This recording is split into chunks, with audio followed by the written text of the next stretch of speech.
You are listening to the Pencil and Paper Podcast Network. Visit pencilandpaperproductions.podbean.com to find more great podcasts.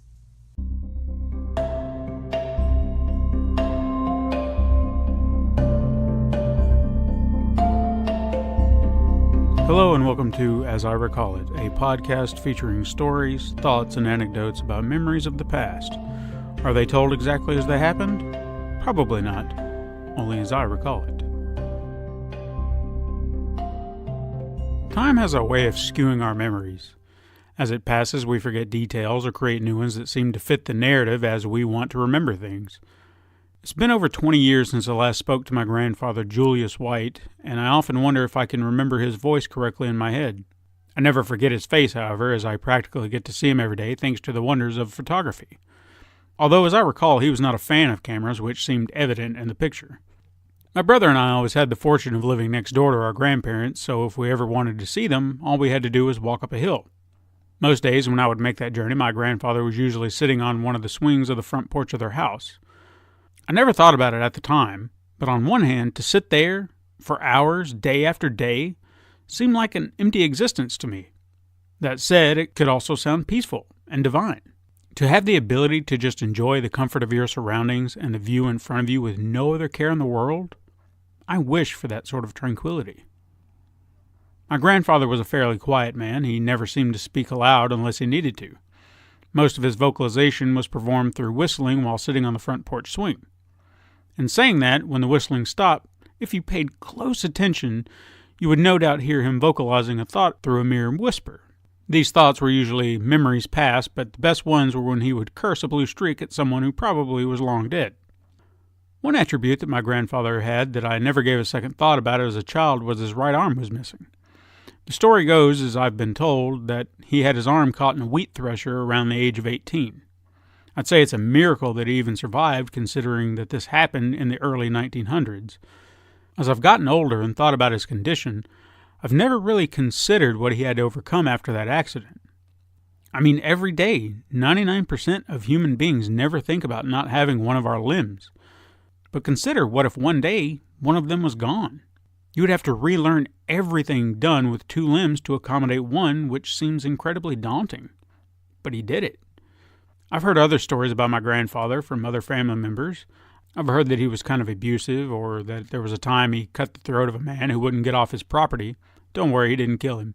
I'm sure that there's more that slipped my mind, but these were narratives about him from other people. They don't sound like the man I grew up knowing. The man that would share a banana with me as we swung together in that old white porch swing. The man who quietly enjoyed my company. The man who taught me the phrase, "much obliged," when I would bring him prepared dinners when I was 16 while my grandmother was in the hospital. I took for granted the time I had left with him, as we all have a tendency to do. He had gone to the hospital himself, and I never considered this was it for him.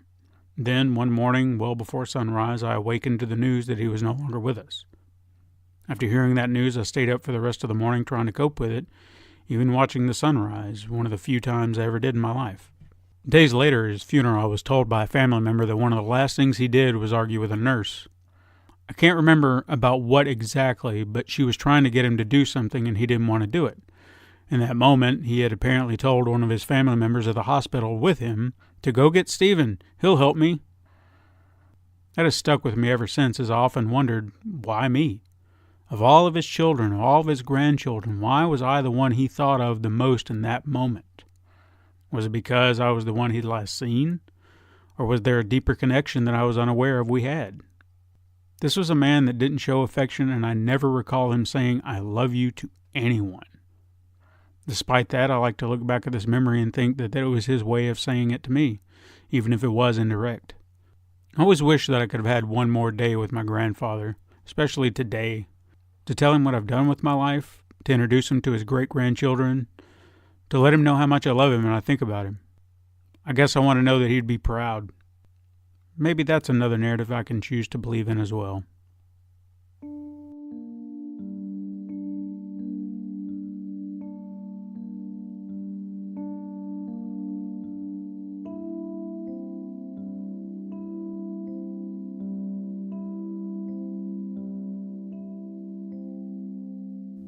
All of my life, as far back as I can remember, I've been told this story about me and my brother. The story, as it's been told to me, has varied over the years, all leading to the same outcome. So, I'll tell it to you to the best of my knowledge, since this happened at an age that I have absolutely no memory of. As I recall, I was around the age of 12 to 18 months.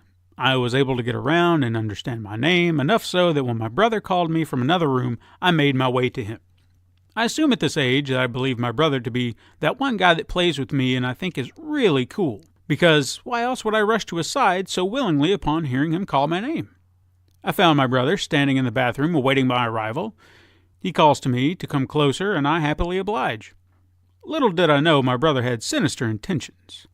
My brother picks me up, and I would assume told me that we were going to play a fun game. A fun game, you say? Well, I'm in. Who wouldn't be? As he begins to dip my head into the toilet, I begin to suspect something was amiss. It wasn't until he began flushing the toilet and screaming, "I don't want a little brother," did I no doubt realize this was not fun. The screams of terror that bellowed from my mouth were heard throughout the house and quickly recognized by my mother. She ran to see what all the commotion was and found the sight I described beforehand. Usually this is where the story ends, so I have no context as to what happened afterwards, but if I was to take a guess, my brother was promptly punished with a swat to his backside, and I was dried off and comforted by my mother the rest of the day. Hearing this story time and time again often makes me wonder what had happened between me and my brother that he felt the need to dispatch me in such a way. With several children of my own, they have all had their fights, like most siblings, but none of them have led to something like fratricide. Despite knowing this event and hearing about it often, I hold no ill will toward my brother. Even as we grew closer, I constantly remained in his shadow with no one ever really knowing who I was, and by some chance they did, I was only referred to as Michael's brother. I'm sure for some siblings out there this could be a problem, but I don't blame him for the actions of others. I don't blame him for my own actions. My brother is an outgoing, friendly individual who brightens a room, gets along with most people, and keeps a conversation going until the very end. He's the epitome of Norm from Cheers. Everyone knows his name. I'm the complete opposite. Quiet, reclusive, and a small circle of friends. If you're in, you've done something right in my book. But I've always envied that about him. That and the life decisions he made. I often wonder where I would be if I would have applied myself just a little bit more. My brother and I don't see each other as often as I'd like. We live over 100 miles away from each other because our lives led us in different directions. So it's usually the typical family gathering before our next encounter. We keep in touch through text here and there, most often when one of us remembers a quote and wants to bounce it off the other because it was so funny and we know no one else in the world would get it. It's moments like that that remind me he's one of my closest friends in this world and that I love him dearly. And I want him to know that the world would be a little darker without him in it.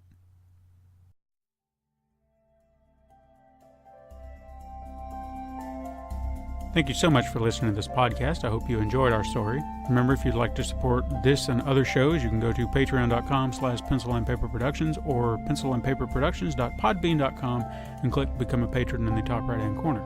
You can find us on the Pencil and Paper Podcast Network, found on Podbean, Apple Podcasts, Spotify, Google Play, Stitcher, or wherever you find your podcasts. Thank you once again, and I hope you'll join us again next time.